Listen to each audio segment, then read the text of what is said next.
Bonjour, bonjour à toutes et à tous. Ravi de vous retrouver sur le plateau d'APE Agir pour l'environnement, la seule émission entièrement consacrée à l'environnement, et ce, toutes les semaines, depuis 3 ans maintenant.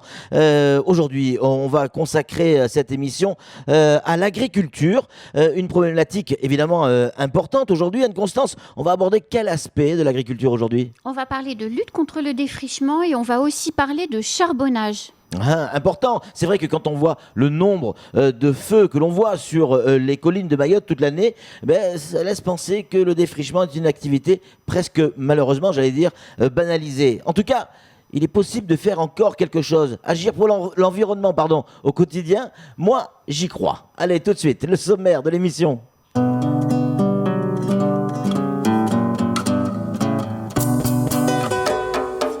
Si le charbonnage est difficile à détecter parce que volontairement discret, les feux liés au défrichement semblent être de plus en plus nombreux à Mayotte et ont des conséquences environnementales majeures. Nos invités aujourd'hui, on a monsieur Mchami Atoumani, il est chef du bureau de gestion de surveillance du conseil départemental 976. On a également Émile Arnaud, responsable du pôle agricole EPFAM.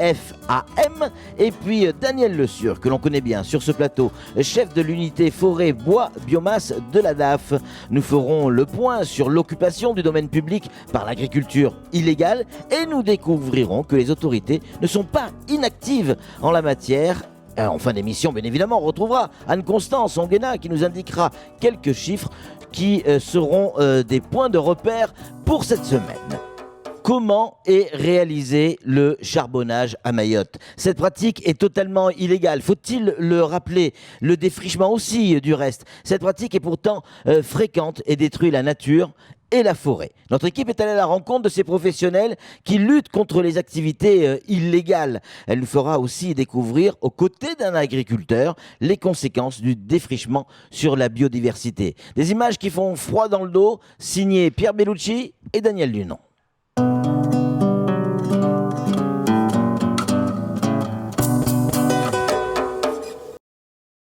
Entre 1999 et 2008, la surface forestière de l'île a diminué de 40%.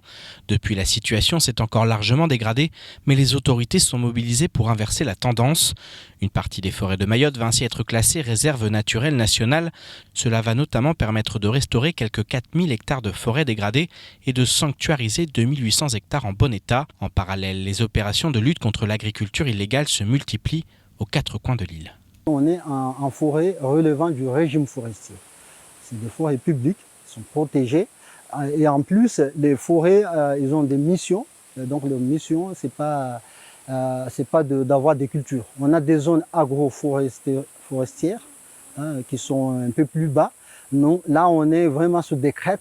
Donc, c'est des zones protégées, des habitats pour les animaux et surtout pour la ressource en eau. Dans cette forêt départementale de Maeva-Douani, bananes, songes et autres maniocs sont régulièrement plantés, provoquant ainsi défrichement et déforestation.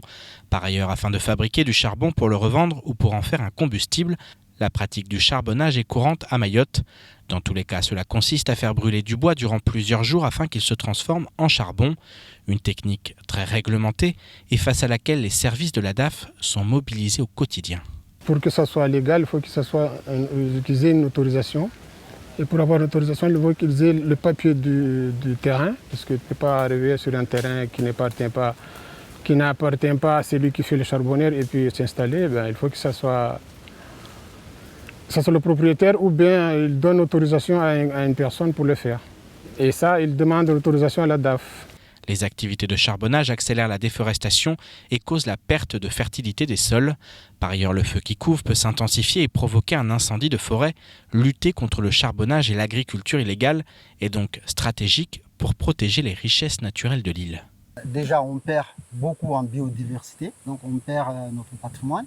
On perd aussi l'eau, parce qu'il faut savoir que les arbres, donc la forêt, retiennent l'eau de la pluie avec leurs racines. Et en même temps, ça alimente la nappe phréatique, les rivières. Donc tout ça, ça va partir. Deuxièmement, ça retient aussi le sol. Parce qu'on a une forte pluie, il y a toute la terre qui part sous le lagon. En 2019, les services de l'État ont déplanté 64 hectares de parcelles. Mais souvent, les agriculteurs illégaux replantent juste après le passage des autorités. Idem pour le charbonnage illégal. Ces activités relèvent pourtant du contraventionnel et comme elles sont souvent associées à de la coupe d'arbres et du défrichement, peuvent constituer un délit. Le contrevenant, si on arrive à identifier les personnes, donc on fait des procès-verbaux, on envoie au tribunal, et après ils sont soit convoqués au tribunal, soit ils ont une amende, ou sinon, si c'est des personnes non identifiées, on détruit derrière, on détruit et puis on surveille pour empêcher qu'ils reviennent. Parce qu'il y a beaucoup des occupants récalcitrants, c'est-à-dire ils reviennent derrière, quoi. C'est un travail vraiment à long haleine. Les agents de la DAF, de l'ONF, du conseil départemental sont parfois confrontés à des forcenés. C'est pour cette raison que les gendarmes sont toujours appelés en renfort lors des différentes opérations. En effet, aujourd'hui plus que jamais, la protection de l'environnement, c'est l'affaire de tous.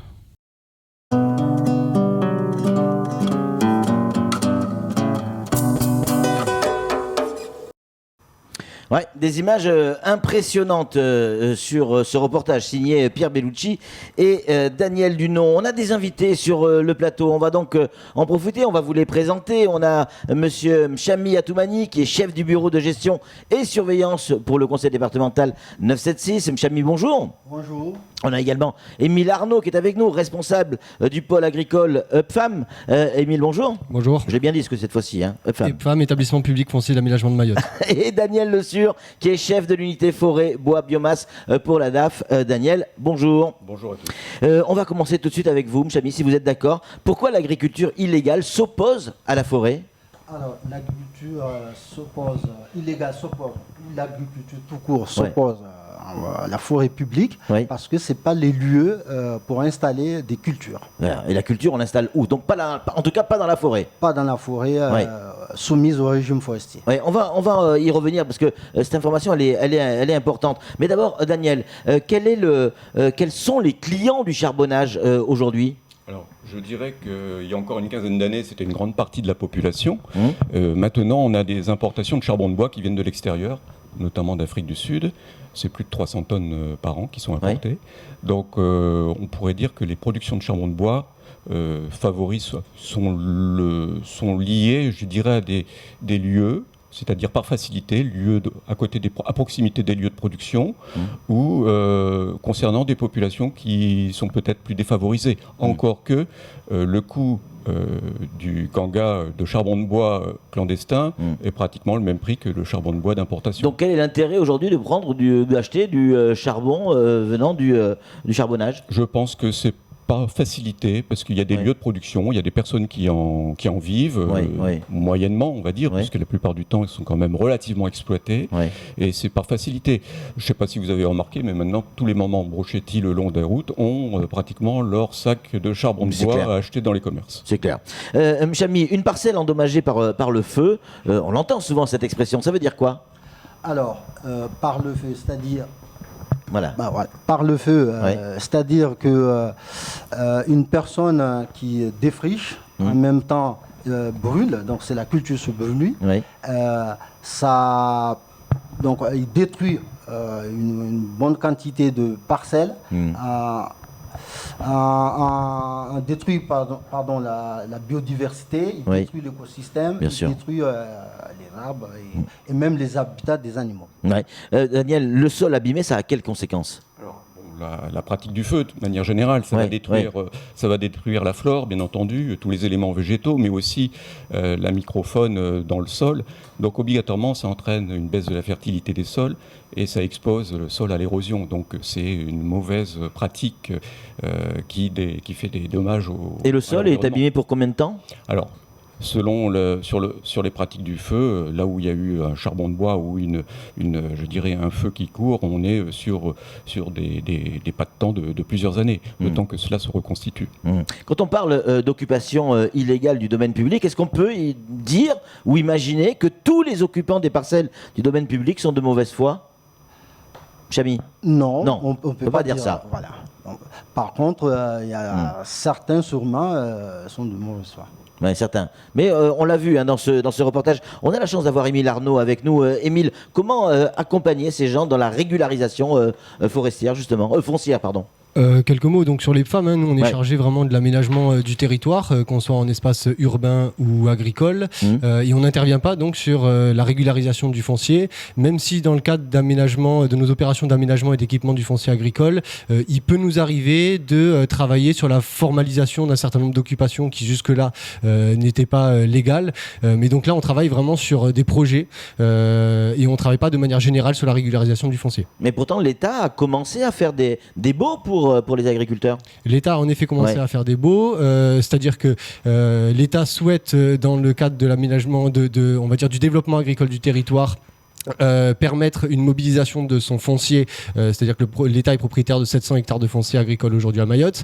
On souhaite en effet le mettre à disposition des agriculteurs sous forme de baux, donc différents types de baux en fonction des occupations, et tout ça assorti à des clauses environnementales.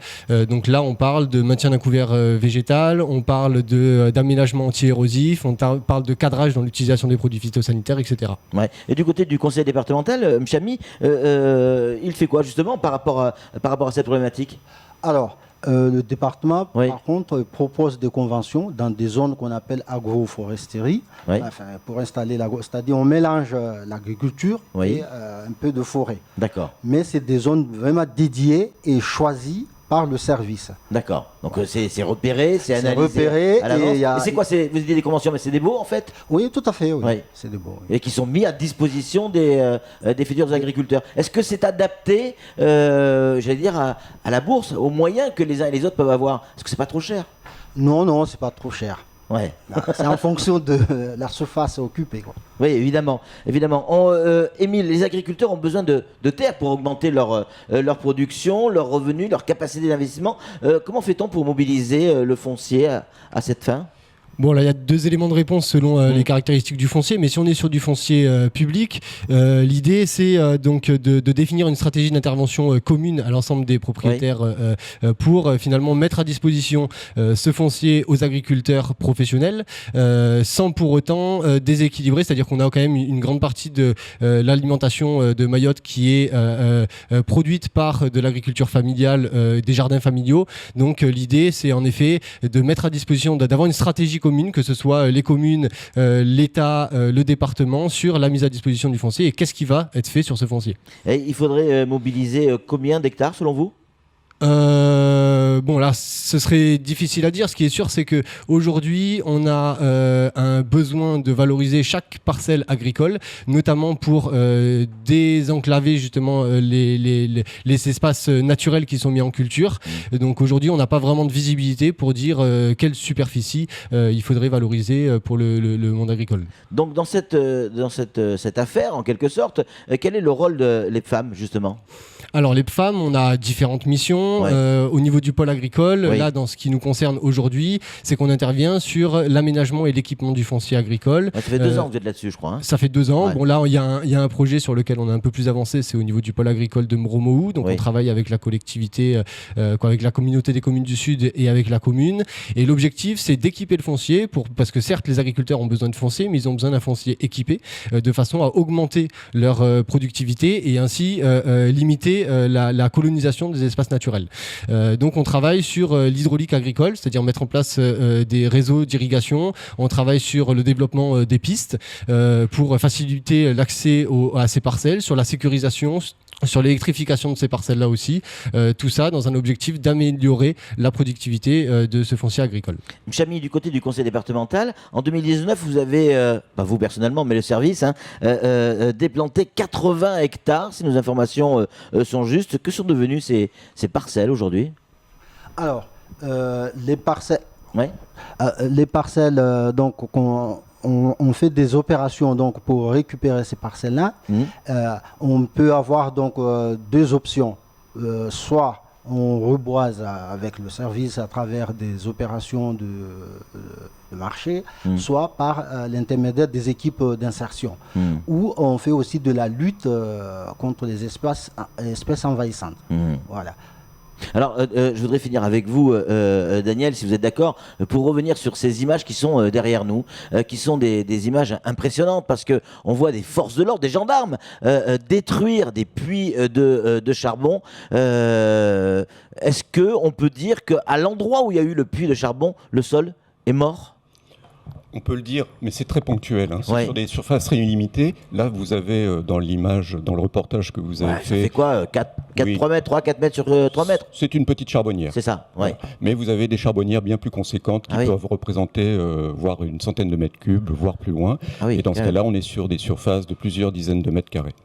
Ouais. Et donc là, mais est-ce que le sol est mort ou pas? Alors le sol, il est impacté. On peut pas dire. Quand même. Oui, il est abîmé. Je veux dire que bon, on est sur une surface relativement restreinte. Donc on aura quand même une recolonisation, soit par la végétation ou soit à des fins agricoles, parce qu'il faut savoir que souvent ces charbonnières sont pratiquées dans le domaine agricole. Anne-Constance, quelle est la taille de la surface agricole à Mayotte? Elle représente 24% de nos terres. Aujourd'hui, elle est en augmentation. C'est à peu près 8400 hectares. Et il y en a 11 000 en jachère, donc 8400 qui sont plantés. On connaît le nombre d'exploitations agricoles aujourd'hui à Mayotte? Il y en a à peu près 1500 ménages qui vivent en tout cas ou qui exploitent un terrain qui fait environ un peu moins de 0,45 hectares. Et on considère que la moitié de ces ménages ne mettent pas en vente les produits qu'ils produisent, mais les autoconsomment. L'agriculture fait vivre combien de personnes ici à Mayotte? Il y a 3000 exploitations agricoles qui sont déclarées au répertoire sirène de l'INSEE, ça veut dire 3300 entreprises agricoles et à peu près 1600 qui demandent en 2019 une aide à la surface de la PAC, donc qui ont une activité professionnelle et un certain dynamisme pour aller jusqu'à la demande de subventions européennes. La parité est respectée ?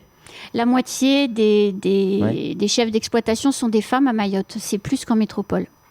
Eh bien, que demande le peuple? Merci à vous tous et vous toutes d'être venus sur ce plateau. Merci à Emmanuel Arnaud, bien évidemment. Merci à Mchami Atoumani. Merci à Daniel Le Sur. Nous, on va se retrouver évidemment la semaine prochaine pour un nouveau numéro de Agir pour l'environnement. Oui, agir pour l'environnement au quotidien, c'est possible. En tout cas, moi, j'y crois. Ciao, à la semaine prochaine.